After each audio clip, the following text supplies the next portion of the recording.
to Lebanon. Details of these are coming your way soon. To stay with us.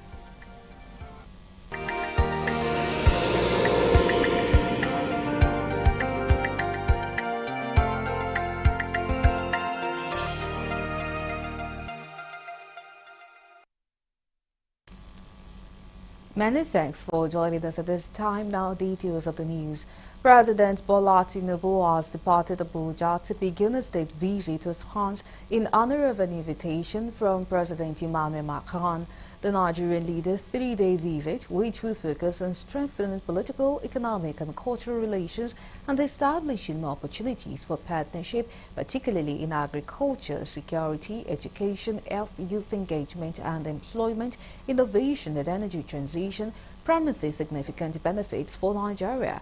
Bayo Onanuga, special advisor to the President, Information and Strategy, in a statement had said Tinubu and his wife Oluremi Tinubu will be received on Thursday at the 350-year-old French Military Museum, Les Invalides, and Palais de l'Élysée by Macron and his spouse Brigitte for initial ceremonies that will dovetail into bilateral meetings.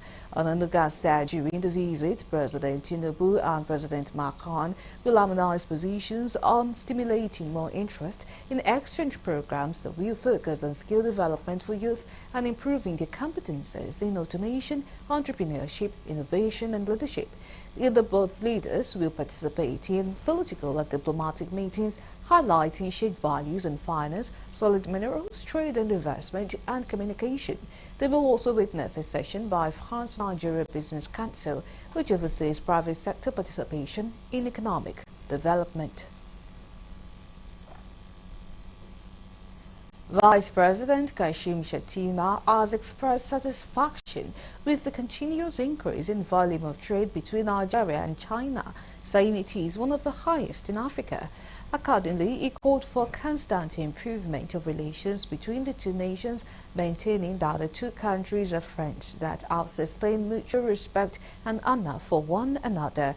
Senator Shettima made a declaration on Tuesday in Abuja when he received a delegation from China led by Vice Chairman of the Standing Committee of the National People's Congress, Zhang Qingwei, at the Presidential Villa Abuja. Shettima stressed the need to strengthen relations between the two countries, which has spanned over 50 years for the benefit of both nations. Vice President, who expressed his admiration for China's culture and tradition, said the country is already making its mark among the Committee of Nations, even as he called for greater engagement between the two friendly countries. Shettima assured the delegation that Nigeria supports the One China policy. He expressed optimism that Nigeria will surmount her security challenges, just as he appealed for support from China in that regard. Earlier, leader of the delegation and Vice Chairman, Standing Committee of the National People's Congress of China, Zhang Qingwei, said the strategic partnership between Nigeria and China is opening a new page of relationship between the two countries. He also pointed to the need for Nigeria and China to support each other politically, adding that President Tinubu is committed to economic diversification and China is ready to support Nigeria's developmental expedition. I wish to warmly welcome you to Nigeria. On behalf of my boss, President Bola Ahmed Tinubu. Last trade relationship with China was $22.6 billion, one of the highest in Africa, if not the highest. And that trade relationship is growing by 33% every year. We cherish that relationship, and I can assure you that my boss is an independent-minded leader. My boss is committed to enhancing the relationship between Nigeria and China. You have mentioned about security. There can never be peace without development. There can never be development without peace.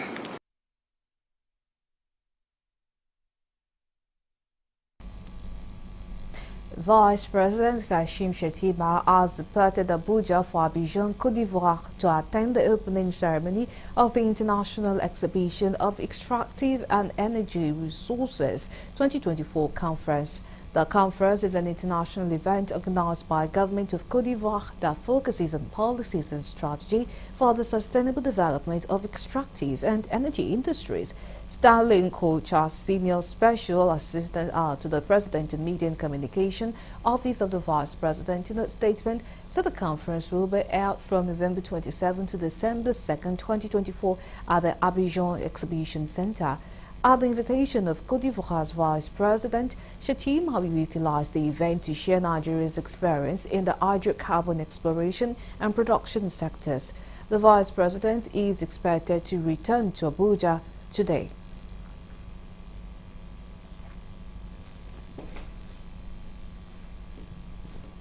Some senators on Wednesday protested against the motion to suspend its rules and proceedings to allow Chairman Federal Inland Revenue Service (FIRS) Zaccheaus Adedeji and Chairman of the Presidential Fiscal Policy and Tax Reforms Committee Taiwo Oyedele into the Red Chamber. This was after the Senate suspended its rules to admit Adedeji and the consultant into plenary to explain what the tax reform bill entailed.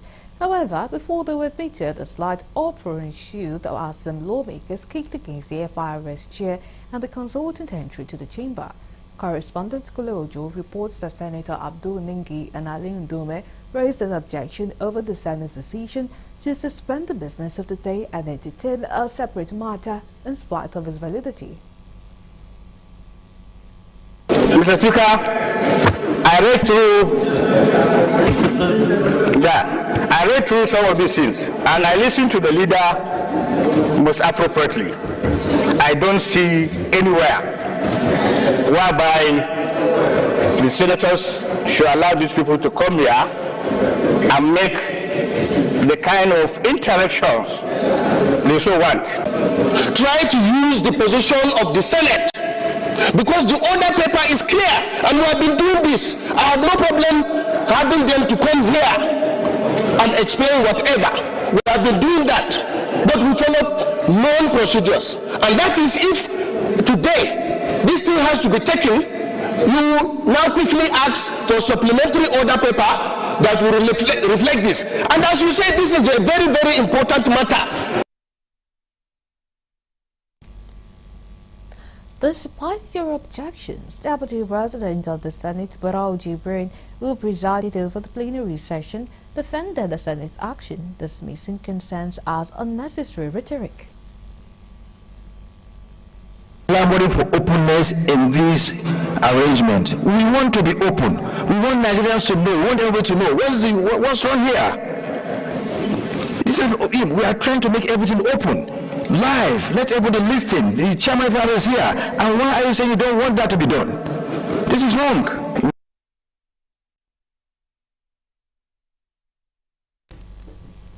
The heated exchange underscored the growing tension surrounding the tax reform bill, which has drawn widespread public interest and concern over its potential impact on Nigeria's economy.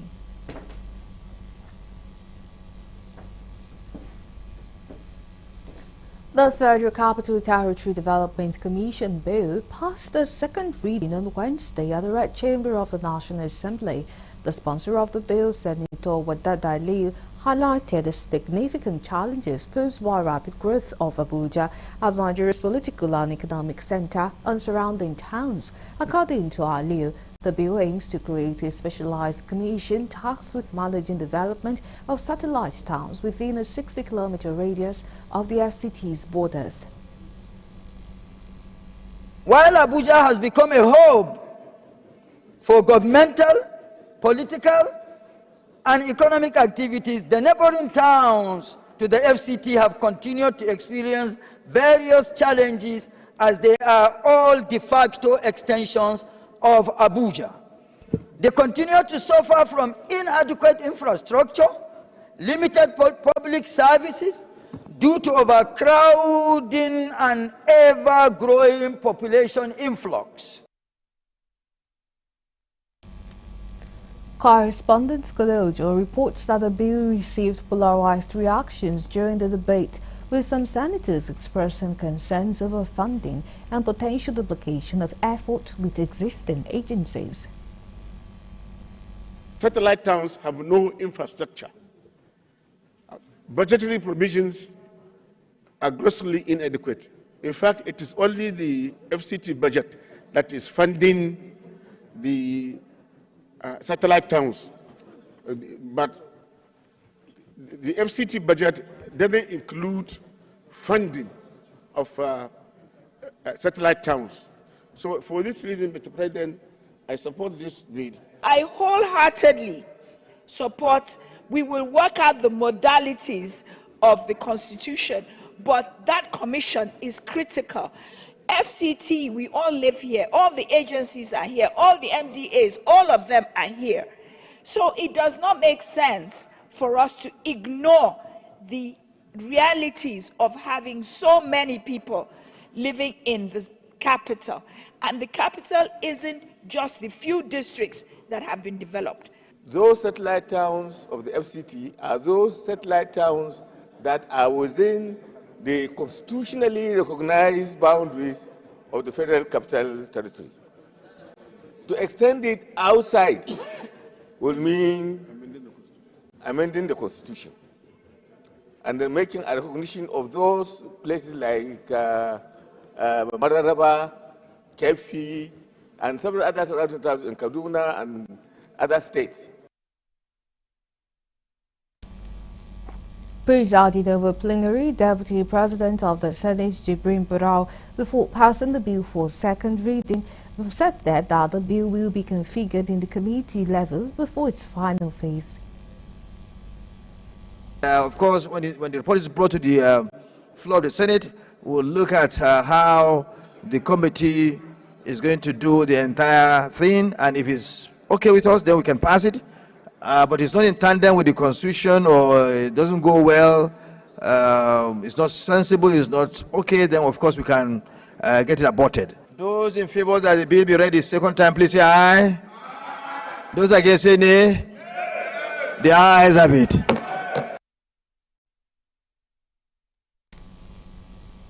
Now to the Green Chambers. The House of Representatives has called an acting Chief of Army Staff, Lieutenant General Olufemi Oluyede, to demonstrate integrity, professionalism, and a strong commitment to protecting lives and properties. This appeal was made on Wednesday by the Chairman of House Committee on Defense, Honorable Babajimi Benson, during the acting Chief of Army Staff screening and confirmation hearing before the committee. Honorable Benson emphasized that the evolving global security landscape requires innovative and adaptive strategies. He noted that modern threats extend beyond traditional battlefields to cyberspace, economic domains, and socio-political fabric of nations. He urged the acting COAS, upon confirmation, to promote synergy among security agencies, prioritize troop welfare, and uphold public trust.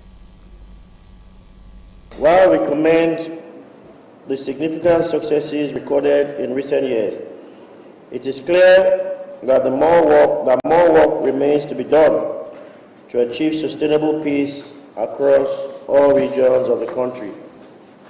The current dynamics of global security demand innovative and adaptive strategies. Threats are no longer confined to traditional battlefields. They now extend to cyberspace, economic domains, and even the socio-political fabric of nations. In his response, Lieutenant General Oluyede assured the committee of enhanced cooperation among the armed services. He also pledged to implement effective tactical deployment to safeguard Nigeria's territorial integrity. I will tell you that as it is now, there is robust cooperation between the services. And that, for me coming in, I intend to enhance that and be a team player at that level, so as to ensure that Nigeria gets better secured, and maybe we expect better socio-economic development.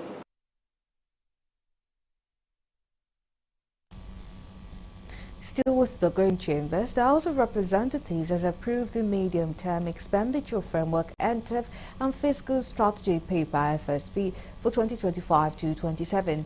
In the light of the approval, the Committee on Finance, Petroleum Upstream and Petroleum Downstream have been directed to investigate allegations from Revenue Mobilization, Allocation and Fiscal Responsibility Commission that the Nigerian National Petroleum Company Limited withheld 8.48 trillion naira as clean petrol subsidies.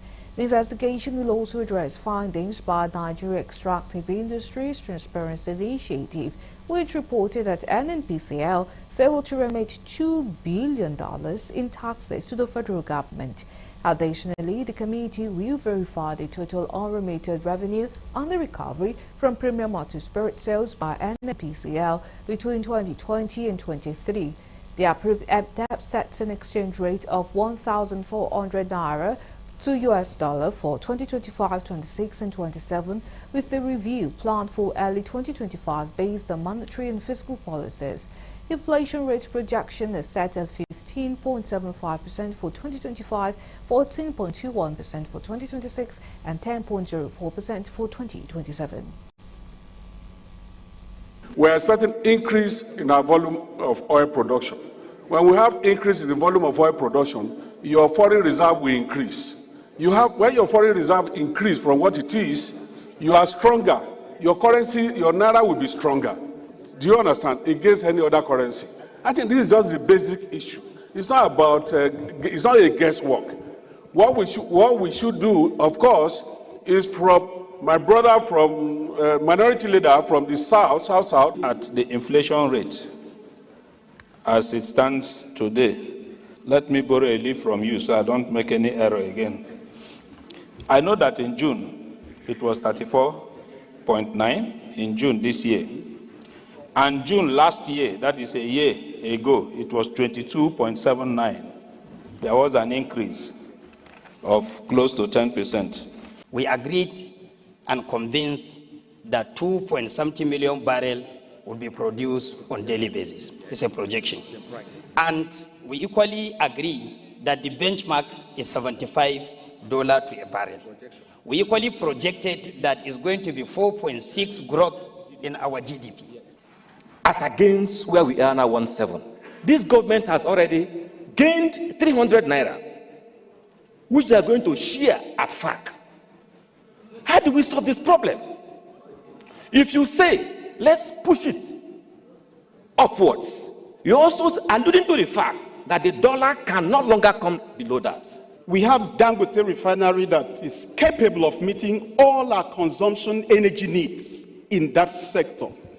And if you also recall, the import of our petroleum products was one of the major line items that exacted a lot of pressure on our naira.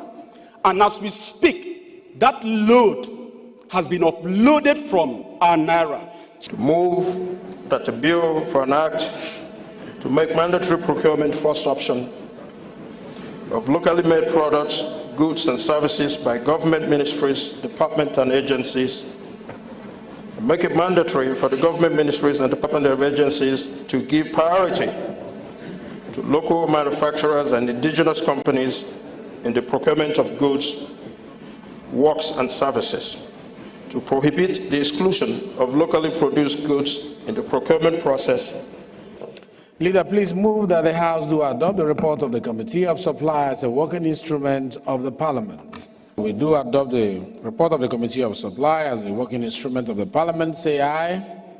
Those against say nay. The ayes have it. The report of the Committee of Supply is hereby adopted as a working instrument of the Parliament.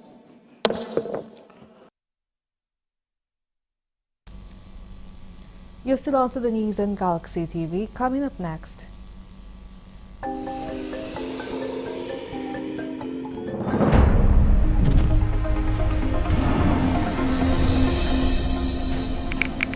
House of Representatives directed its Committee on Power to investigate failure of discos to replace obsolete meters and improve infrastructure. Details of that are coming after the break. Do stay with us.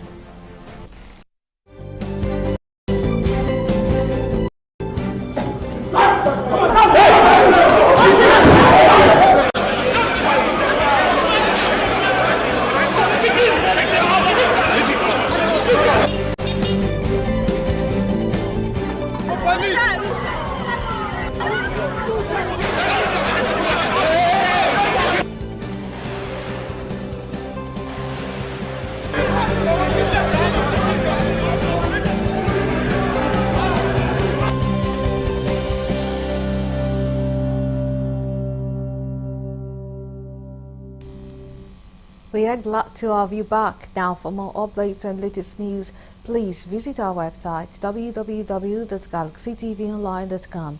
Connect with us on our X handle at Galaxy TV. Subscribe to our YouTube channel, youtube.com/GalaxyTV News. You can follow and interact with us on our Facebook page, facebook.com/GalaxyTV. Remember to follow and tag us on our Instagram page at Galaxy TV. Our social media platforms are user-friendly and can always accommodate your live updates and comments, as you can easily scan our IG QR code. The House of Representatives has erected its committee on power to investigate the failure of electricity distribution companies TESCOs to replace obsolete meters and improve infrastructure. These include addressing the reliance on consumer contributions for maintenance and equipment replacement. The House also urged the Nigerian Electricity Regulatory Commission (NEC) to enforce the directive for TESCOs to replace outdated meters at no cost to consumers within a specified time frame. The lower chamber also called on the Minister of Power, Adebayo Adelabu, to prioritize funding and incentive for upgrading electricity infrastructure, especially transformers, to reduce load shedding and improve nationwide service delivery. Record and NEC in recent directive mandated electricity distribution company to replace obsolete meters at no cost to consumers to ease the challenges in the metering system and improve electricity supply transparency. The House resolves urge the Nigerian Electricity Regulatory Commission (NEC) to ensure strict enforcement of the directive to electricity distribution companies to replace obsolete meters at no cost to consumers within specified time frame.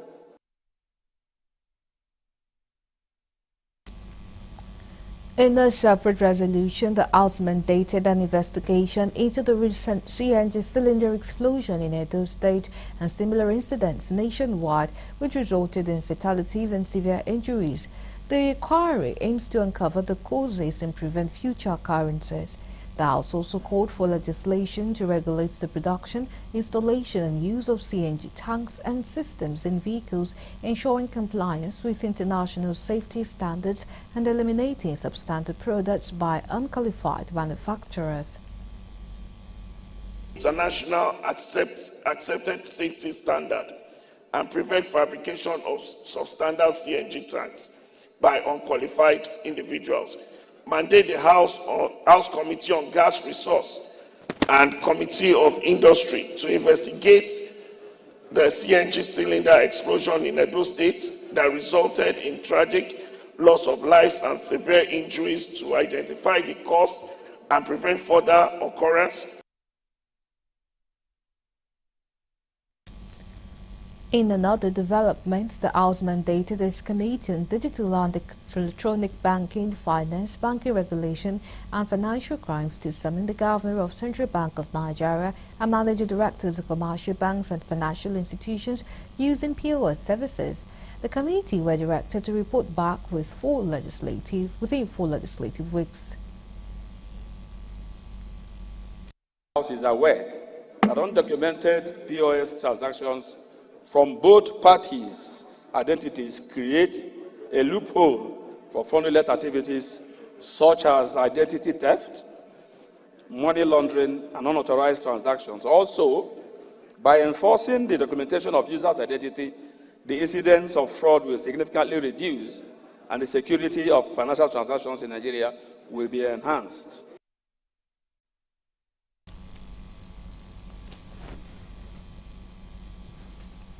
The Minister of Livestock Development, Idemia, says the federal government plans to digitize grazing reserve, cattle route and dam inventories to enhance livestock development and address farmer-elder conflicts.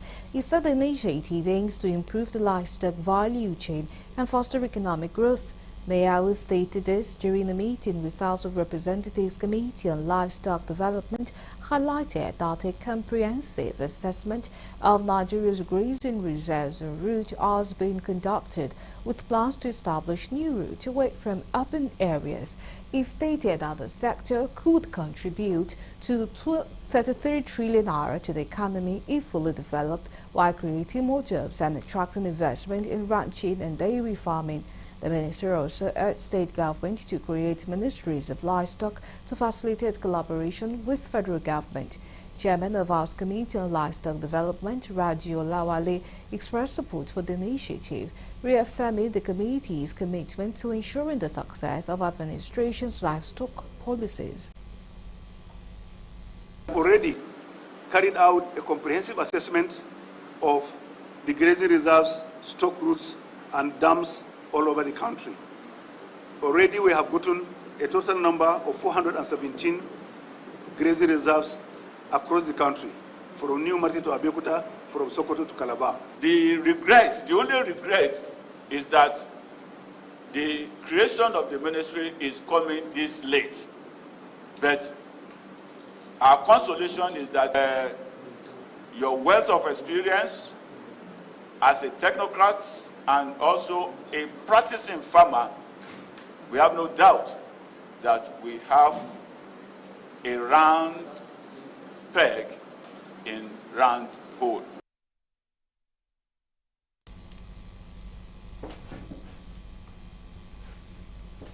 Traders of cattle have lamented what they described as neglect by Edo State government despite their contribution to the internally generated revenue in the state. The traders made this known while speaking with our correspondent Dele Fassel at the popular Esako West Cattle Market. Vice Chairman of the Cattle Market Trader Alhaji Amidu Rufai, who spoke authoritatively to Galaxy News crew, said despite generating revenue for the state, the reverse is the case in terms of rehabilitation in the market. Other traders also expressed their displeasure over the high cost of transporting cattle from the north and other challenges which need urgent action. I could not be able to put slaughter here. It is we that put slab slaughter. We have slab slaughter which government are collecting revenue from. We generate no less than 400,000 from this market every month. Even from here to anywhere, and I will speak it and I will repeat it. I will give the breakdown how we are generating this revenue that I'm telling the public now, no less than 400,000 naira every month. Before we dey pay transport 20,000, 25, now 60, 70 for only one cow. So how our own profit go take come out for inside? Customer go they say, I said this thing for me, and I go say no. And why I say no, say I no come out. Small thing no come out for me. If you come out, no matter how small I calculate, but transport too much. If you go there now, this one go buy 3, this one go buy 4, this one go buy 5. We'll gather ourselves. We go to find motor. They go to put big money for us. We no go fee collect. We go to look for another one. Before we see motor load from north come this side, go reach 3 days, 4 days. Most of the challenge where we they get after we don't buy the cow from north. We get challenges for road, where for those security, where for road. Both the police, soldiers, we get challenges where. And the road no good. Sometimes we go meet old up for 3 days for the federal road. Before we come here, cows go weak, cows go die. And make the government help us for the road challenges, for the security and the roadway no good.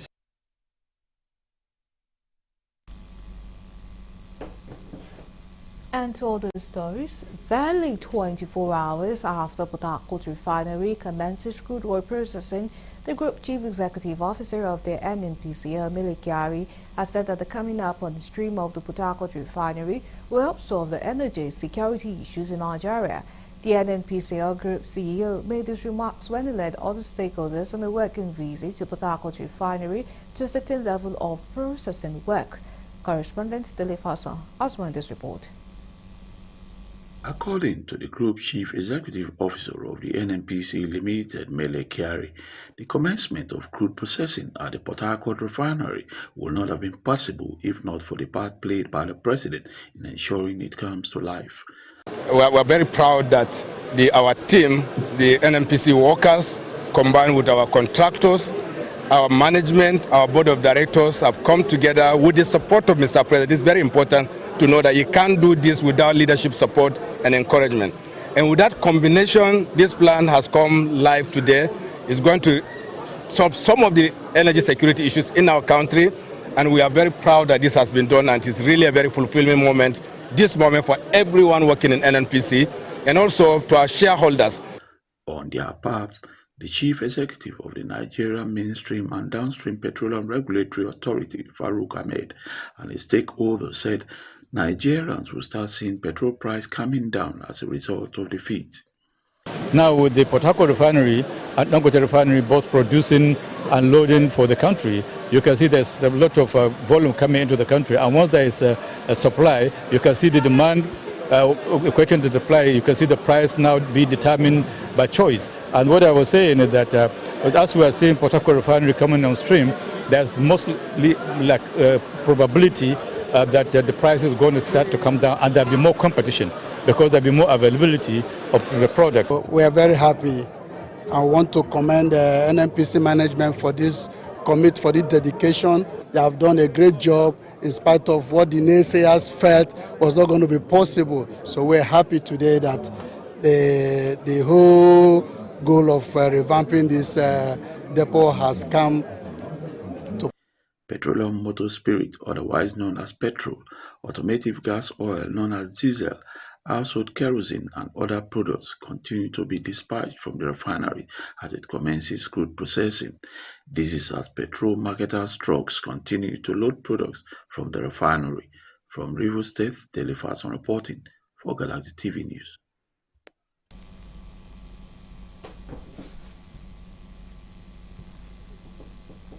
Number 10 for rulings and bill application by immediate past governor of Kogi State, Yahaya Bello, and 2 others.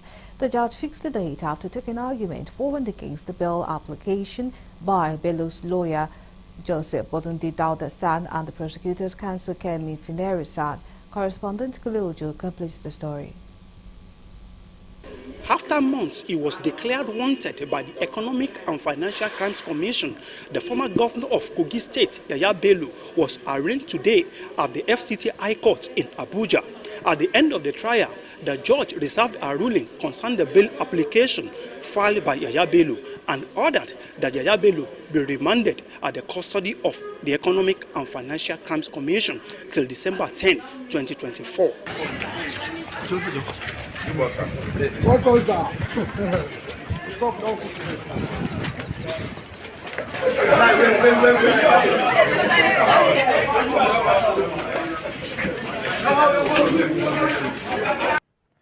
The former governor of Kogi State, Yahaya Bello, and 2 others were brought to the FCT High Court by officials of the Economic and Financial Crimes Commission on assisting count charges with tight security within and outside the premises.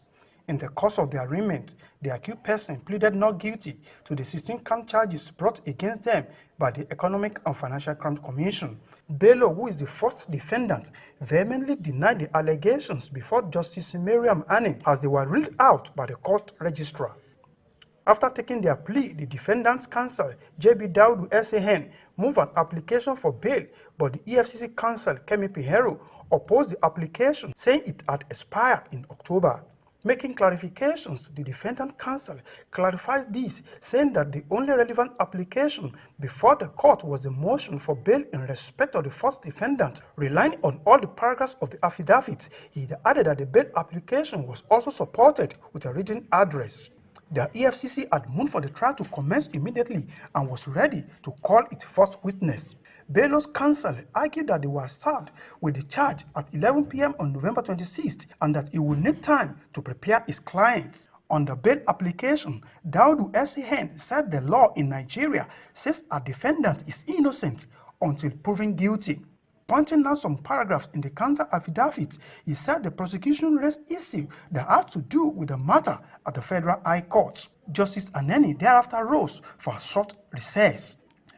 After the break, the prosecution counsel opposed the bail application for the second defendant, saying he was still a government official serving as Director General in the Kogi State Government House. Justice Aneni adjourned ruling on the bail application to December 10th and that the 3 defendants will remain in EFCC custody. Bello and others were moved out of the court amid accolades by some of their supporters.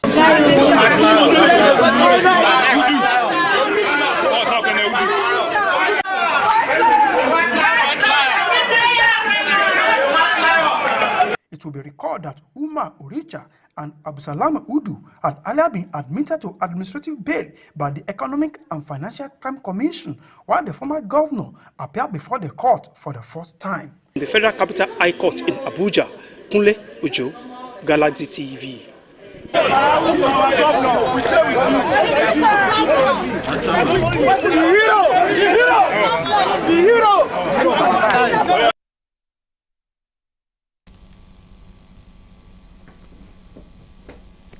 Members of Kano State Caucus and the House of Representatives has emphasized the importance of collaborating with legal professionals to enhance the quality of legislation in the country.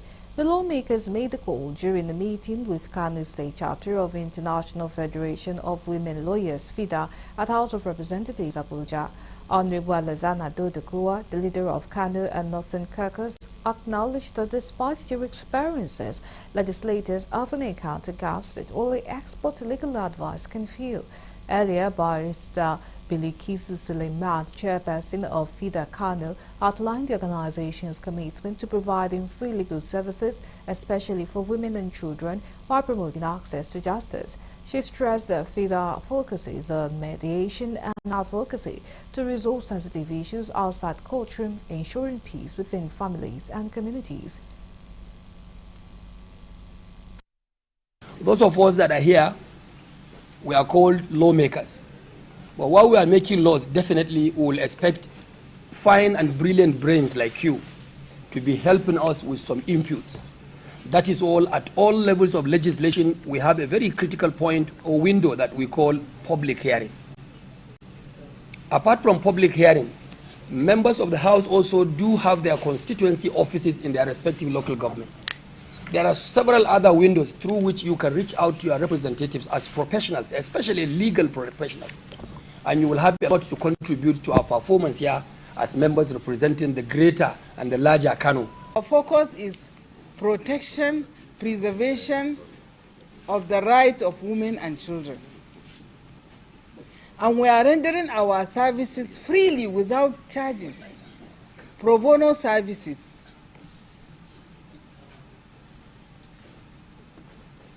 All of us that are into FIDA, we have our primary responsibilities.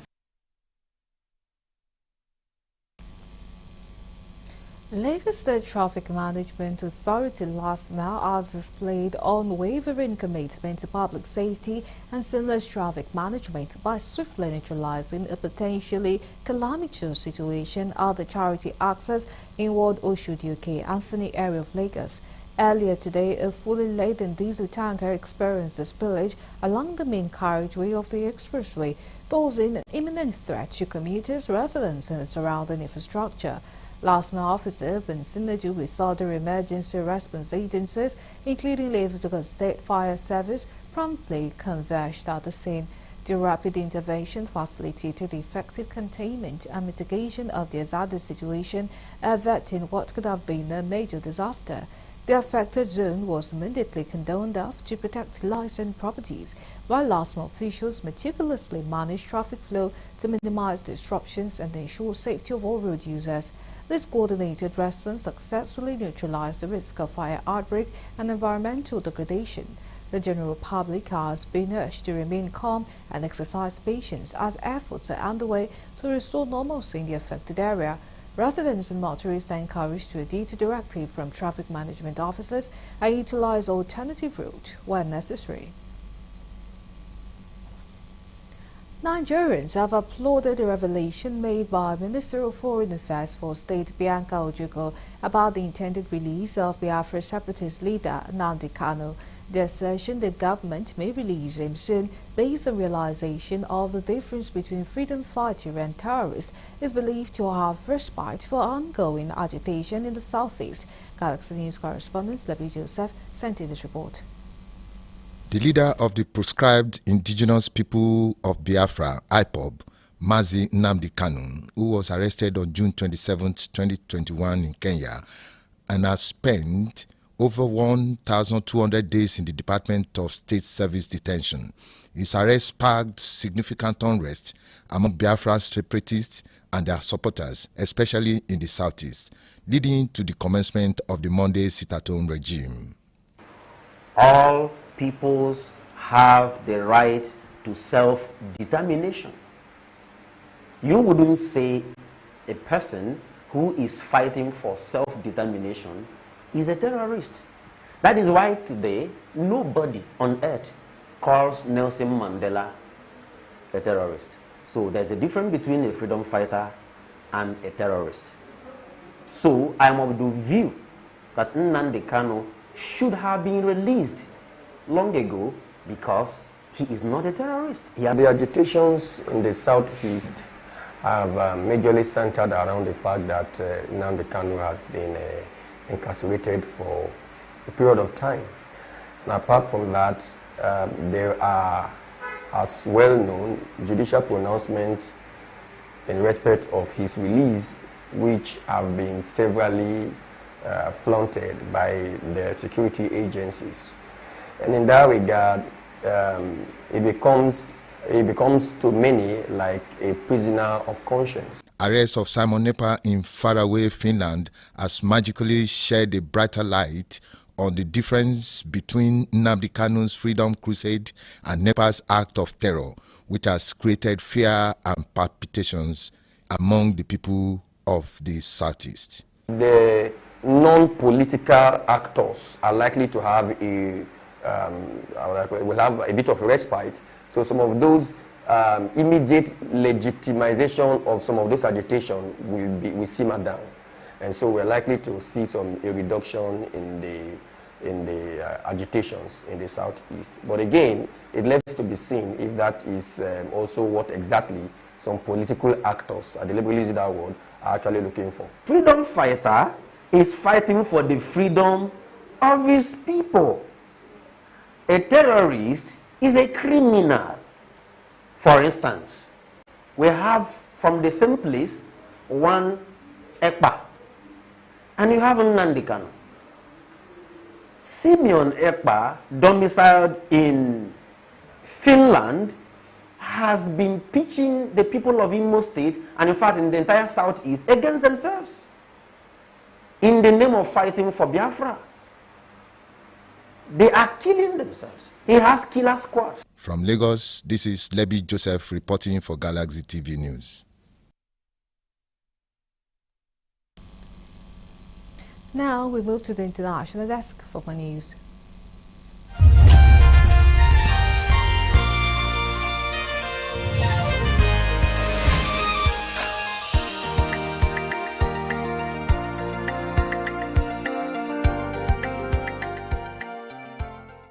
Hello and welcome to Foreign News.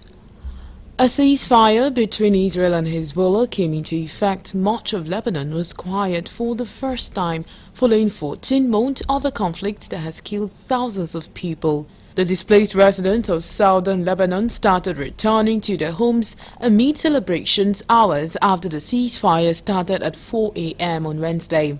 While there were concerns about whether the truce would hold and led to the permanent end of fighting between the Israeli military and the Lebanese armed group, there was also relief across the tiny Mediterranean nation. Thousands of people made their way to southern Lebanon, defying a warning from the Israeli military to stay away from previously evacuated areas. Cars jammed the highway linking the capital Beirut to the south, with people returning with their belongings tied on top of their cars. Traffic was gridlocked at the northern entrance of the port city of Sidon. Displaced people also started returning to the coastal city of Tyre on motorcycles and in cars. The vast scale of the Israeli military strategy of forced displacement and intense bombardment that laid waste to towns and cities means that many people may not have much to return to. As dawn broke in Beirut, plumes of smoke were visible from areas hit by Israeli strikes before the ceasefire took effect. On Tuesday, residents in the capital and its southern suburbs endured the most intense day of strikes since the war began. At least 42 people were killed by Israeli attacks across Lebanon on Tuesday, according to local authorities. Israeli military strikes across the Gaza Strip killed 15 people on Wednesday, some of them in a school housing displaced people, medics in Gaza said, adding that the fatalities included 2 sons of a former Hamas spokesman. Health officials in the Hamas-run enclave said 8 Palestinians were killed and dozens of others wounded in an Israeli strike that hit the Al-Tabian school, which was sheltering displaced families in Gaza City. Among those killed were 2 sons of former Hamas spokesman Fawz Bahom, according to medics, and Bahom himself. Shejab suburb of Gaza City, another strike killed 4 people, while 3 people were killed in an Israeli airstrike in Beit Lahia, on the northern edge of the enclave, where army forces have been operating since last month. Separately, a ceasefire between Israel and Iran-backed group Hezbollah came into effect on Wednesday after both sides accepted an agreement brokered by the US and France, a rare victory for diplomacy in a region shaken by 2 wars for over a year. Iran-backed Hezbollah militant began firing missiles at Israel in solidarity with Hamas after the Palestinian militant group attacked Israel in October of 2023, killing around 1,200 people and capturing over 250 hostages. Israel has said 44,200 people dead and displaced nearly all the enclave's population at least once. Lithuania has found no sign that the crash on Monday of a DHL cargo plane was caused by sabotage and believes technical issues were a more likely explanation. The aircraft crashed on board. Germany's foreign minister later said the incident might have been an accident or a hybrid attack during volatile times. With all we have and all we know, there are no signs that it could have been an act of sabotage, Lithuanian Defense Minister Laurynas Kasonsnas told newsmen on Wednesday. A visual analysis of the crash showed there was no external impact on the plane as it landed, while surviving crew members said there had been no chaos or concern inside the aircraft preceding the crash and no smoke or smell, the minister said. Investigators were leaning towards a technical cause for the incident, said Vilmantas Vitkakus, head of the country's National Crisis Management Center. If we get additional data, we might change our direction, but we don't have it at the moment, he told newsmen. Vilnius airport systems that are used to guard incoming aircraft were found to be functioning as usual when tested on Tuesday, he said. The aircraft did not use GPS for landing, and any interference with such signals was unlikely to have had an impact, the official said. Still on foreign news, the prosecutor of the International Criminal Court, ICC, has requested an international arrest warrant for the military ruler of Myanmar for the persecution of Rohingya. The Office of Prosecutor Karim Khan said on Wednesday, Minister Aung Hlaing, chief of the military regime that took control of the Southeast Asian country in a coup in 2021, is responsible for crimes against humanity regarding the treatment of the Rohingya minority. The prosecutor's office has been investigating alleged crimes committed during 2016 to 2017, violence in the country's state of Rakhine for the past 5 years, it said. At that time, the Myanmar military unleashed a brutal crackdown on Rohingya civilians, sending at least 700,000 fleeing into neighboring Bangladesh amid reports of killings, torture, rape and arson. Military Chief Minister Aung Hlaing bears criminal responsibility for the crimes against humanity of deportation and persecution of the Rohingya committed in Myanmar and in parts of Bangladesh.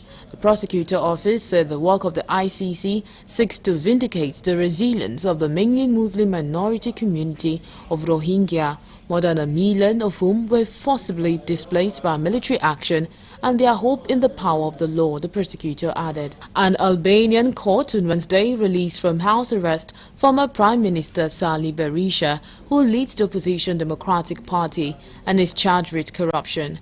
The Special Court for Corruption and Organized Crime, which covers cases involving senior officials and politicians, revoked its order for Berisha's house arrest issued almost a year ago, without giving any reason. In December, Berisha's parliamentary immunity was removed and he was placed under house arrest after he violated an earlier order to report to the court every 2 weeks. He was also barred from traveling abroad, but that order was struck down last week by the Constitutional Court. During his period of house arrest, Berisha, who is 80, stayed in his apartment in downtown Tirana, though he was banned from communicating with other people than his family and lawyers. Every evening, he gave speeches to small groups of supporters gathered outside his building. Depriving Berisha of communication and physical presence to lead his party was a daily issue in Albania's politics because he's the leader of the main opposition party. Parliamentary election will take place next spring.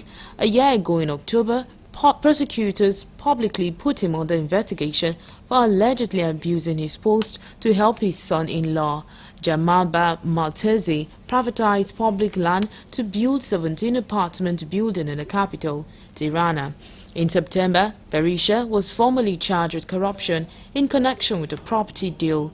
He has denied the charges, describing them as political repression ordered by Prime Minister Edi Rama of the governing left-swing Socialist Party. And finally, on foreign news, opposition supporters in Pakistan has temporarily called off protests demanding the release of jailed former Prime Minister Imran Khan a day after marching on central Islamabad. Protesters had vowed not to leave the capital until Khan's release, but as they breached barriers and made their way to Democracy Square on Tuesday, they were pushed back by police and were met with volleys of tear gas. At least 6 people, 4 security officers and 2 civilians died in clashes during the latest protests, which began on Sunday. Khan's party, Pakistan Tehreek-e-Insaf (PTI), said in a statement on Wednesday that the protests had been temporarily suspended due to the government's brutality. The crackdown on the protesters was swift, although Khan supporters had managed to reach the center of the city